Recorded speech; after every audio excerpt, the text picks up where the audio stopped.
about in the latter part of July, and that has led to the downtrend in results. That downtrend has been so incredibly important, especially for places like UT Southwestern as well as this entire hospital district, because there was a time when hospital capacity was getting compromised. That hospital capacity is better now than before, but it will only remain better. It must get even better by people continuing the practices of slowing the spread of COVID-19. Everyone must understand this very simple principle. Until we have medications that are capable of treating COVID-19, the only tool that we have to slow its spread is by everybody adopting these practices of wearing masks and maintaining best practices. Along the lines of best practices, I do want to emphasize one very important point. We constantly look for different types of settings and locations that can lead to the spread of COVID-19. Whether it be in Dallas area or the Houston area or the Rio Grande Valley area, one type of gathering keeps surfacing as a spreading event for COVID-19, and that is family gatherings or friends gathering together. There may be this sense that if you're gathering with family, you really are not going to be transmitting COVID-19, and that has been disproven right here in Dallas County. It's been disproven across the entire state of Texas. Or you may think that if you're just with some friends that you typically hang out with, it will not lead to the spread of COVID-19. And again, that has been disproven in Dallas County, as well as other regions across the state of Texas. The fact of the matter is, again, until we do have treatments that are able to treat COVID-19, anybody, anywhere, has the ability to both spread and to contract COVID-19, and can lead to an overrunning of hospitals, as well as lead to the deaths that have been on a dramatic increase in the state of Texas.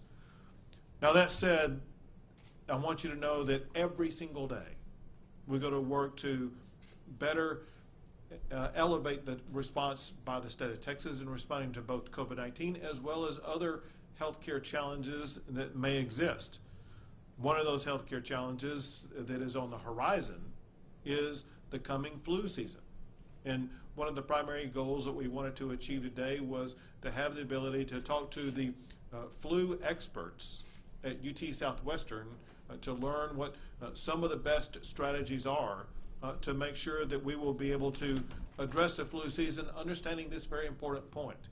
And that is, with a flu season that could be prolific, if that leads to greater hospitalizations, coupled with the hospitalizations that we're seeing for COVID-19, you can easily see how hospitals in this region as well as across Texas will be completely overrun with an inability for the hospitals to take care of the medical needs of everybody in the entire region.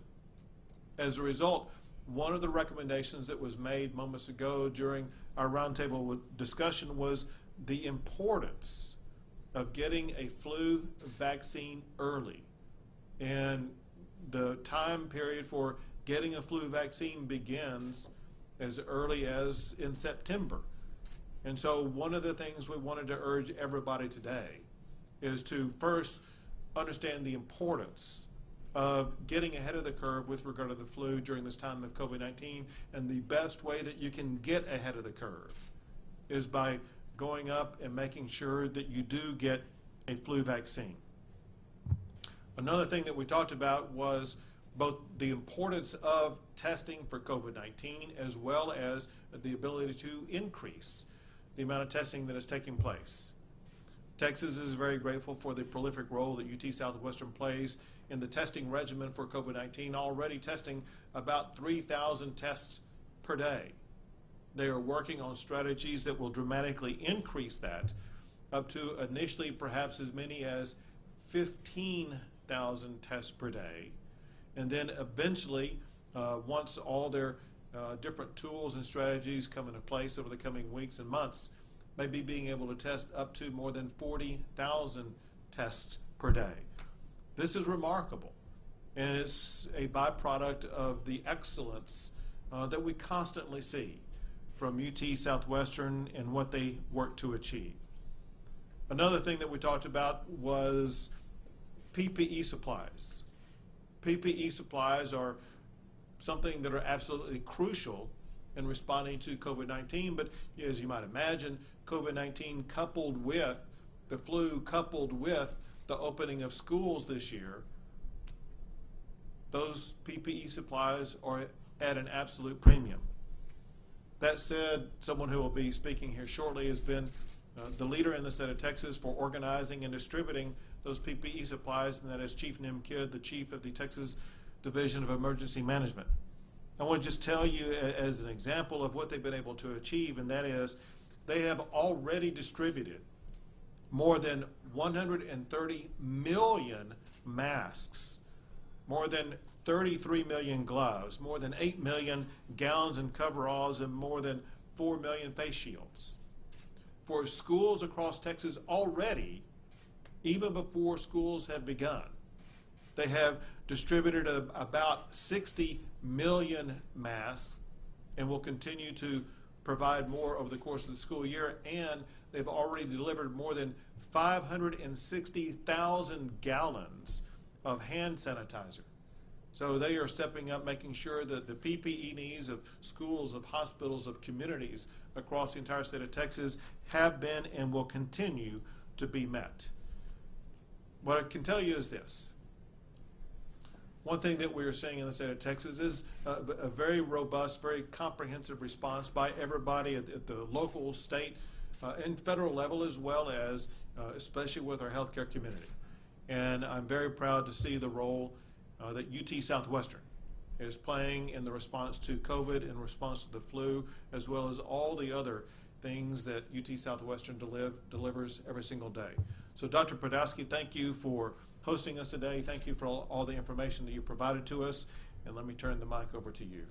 Well, thank you, Governor. It's certainly an honor to have you here on our campus and to have you joined by leadership of your administration, who've been at the forefront of the the state response to COVID-19, and now laying the foundations for our ability to address the combined challenge of flu and COVID-19. And thank you for the clear message that you're sending, that our future is really in our own hands to a degree. And rests with our collective willingness to use what we know works, wearing masks, maintaining physical distances, using appropriate hand sanitizers and other measures, because we have seen the downturn that you've noted has occurred across many areas of the state right here in North Texas. And that's especially salient to those of us at UT Southwestern and in other healthcare settings who see the human face of the tragedy of this pandemic when the numbers begin to rise.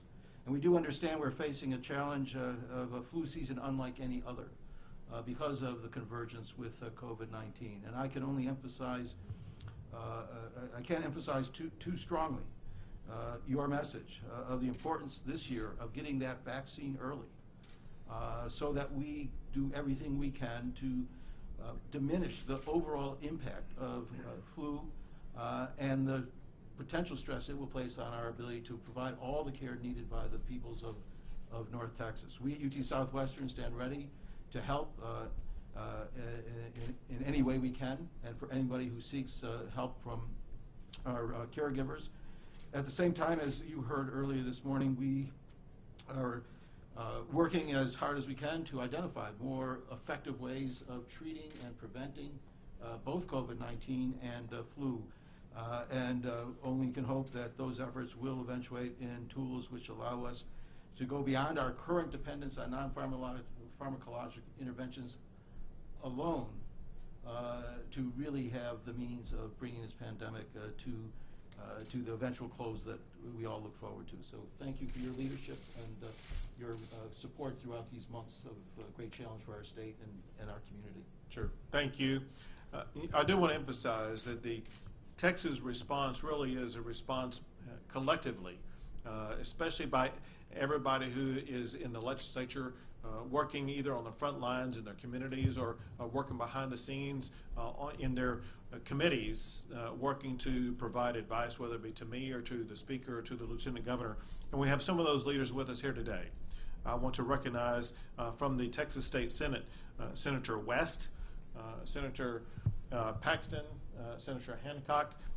Thank you all for being here, as well as Representatives Button, Representative Niave, and Representative Anchia. Thank all of you for being here, but more importantly, thank you for the leadership role that you provide in the Texas Legislature. Let me go next to Chief Nim Kidd, the Chief of the Texas Division of Emergency Management.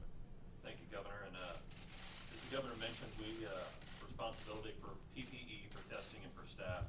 Our personal protective equipment needs are being met in the supply chain. Our private sector supply chain is continuing to come back up, so doctors, nurses, hospitals are buying from the private sector. We will continue to stockpile to ensure PPE is ready. We continue to support testing across the state. Today there are over 1,700 sites in Texas that Texans can go get a COVID-19 site. Less than 50 of those are supported by the state. The rest are in the private sector. And as far as staffing goes, Governor, we have over 8,000 people assigned to the COVID response right now. A little over 5,000 of those are healthcare workers, many of them under the direction and supervision of the Department of State Health Services. Hats off to UT Southwestern Parkland, the doctors and nurses out there in the field every day taking care of Texans. Thank you. Thank you. Next is Commissioner Dr. Hellerstedt of the Texas Department of State Health Services. Thank you, Governor. I just want to echo the theme of prevention. We want to prevent COVID-19 from spreading in our communities. We want to prevent a really bad flu season from coming upon us. Now, the good news is that we have seen that the policies that have been put in place by the governor and backed by other legislative leaders have really blunted the amount of COVID-19 that's circulating in our communities. And one of the most sensitive indicators of that is the number of hospitalizations that are every day attributed to COVID-19. That has been coming down steadily in a very good trend. We must sustain that, and we must sustain that at the very least through the flu season. For a physician, the symptoms of flu and the symptoms of COVID-19 are very, very similar. So what we want to do is decrease and prevent both. Now, in the case of COVID-19, you're all very familiar. You're wearing masks. We've talked about the hygiene and the hand washing and the things that are so-called non-pharmaceutical interventions. But the even better news is that in the case of influenza, we have an excellent vaccine that has been proven to be very effective in the flu season in the southern hemisphere, and that's the flu vaccine that we'll be using here. And we also have other medications that are effective against flu. So when we want to prevent both influenza and COVID-19, we have the things out there that we're using that are effective. We know they work to blunt the spread of COVID-19 in our communities, and we need to add to that people getting their flu vaccine as early as possible, and then having the ability to test for both influenza and COVID-19 as the season approaches. So let's stay where we are in terms of the vigilance and the discipline that we have for the measures to prevent COVID-19. And in doing so, I hope we will have the very mildest flu season on history. Thank you, Doctor. Next is Dr. John Zerwas. Dr. Zerwas is one of the 4 doctors who advises the Governor's Committee in response to COVID-19, but also he is the Vice Chancellor for Public Health for the University of Texas System. Doctor. Well, thank you, Governor, and thank you for your leadership throughout this and for the very strong and bold initiatives that you have taken. And I think that the reason that we're seeing some improvement in the numbers today related to COVID-19 are directly related to the emphasis you put on masks and the emphasis that you put on trying to keep congregate settings to a minimum. And these are things that obviously can be very important during the flu season. As the Commissioner just noted, though, we have a vaccine for the flu, which is obviously a very valuable thing. And as I contemplate some of the things I got to do both from a medical and from a legislative point of view with many of my colleagues here, was actually the mandate that if you work in a hospital as a healthcare worker, you have to have a flu vaccine. And that's a requirement. Typically, there's some kind of note on your badge that means that you had that done. And the reason it is certainly to protect you as an individual, but it was to protect the patients. Because if we had the vaccine, then we don't put our patients at risk who may be immunocompromised and ultimately would have a bad outcome from that. Something that we have talked about, though, in the past is that, for those people that don't have a flu vaccine, or for some reason they can't or don't have, they have some type of religious conviction that requires them to not have it, they wear a mask.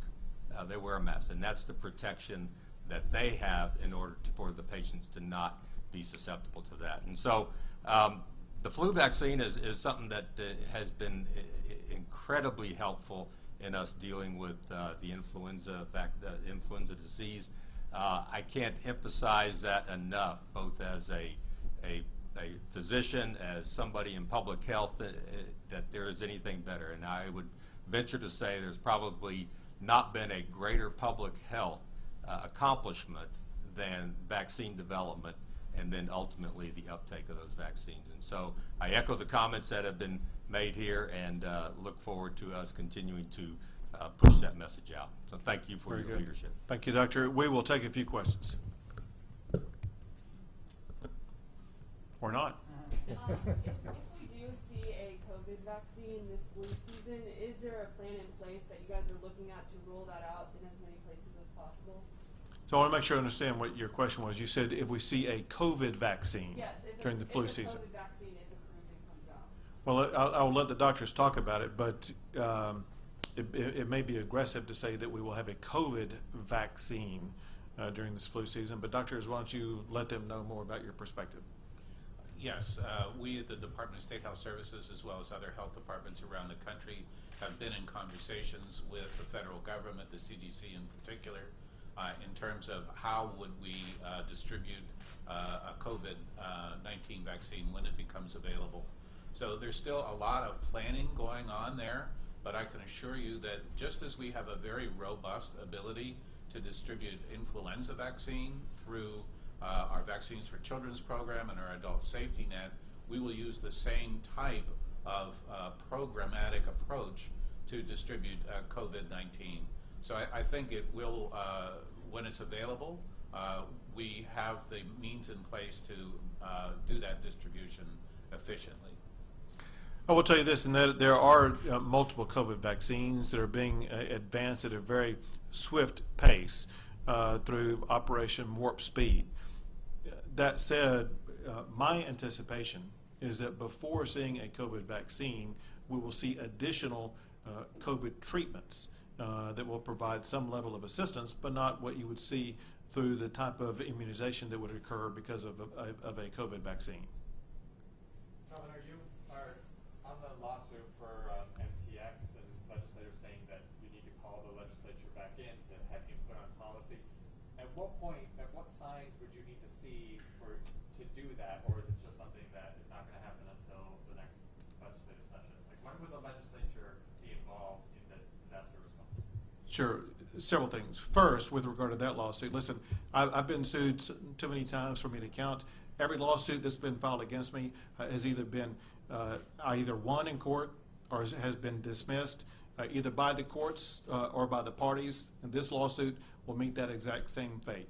Second, people need to understand that legislators have been involved in all of this decision-making process from the very beginning.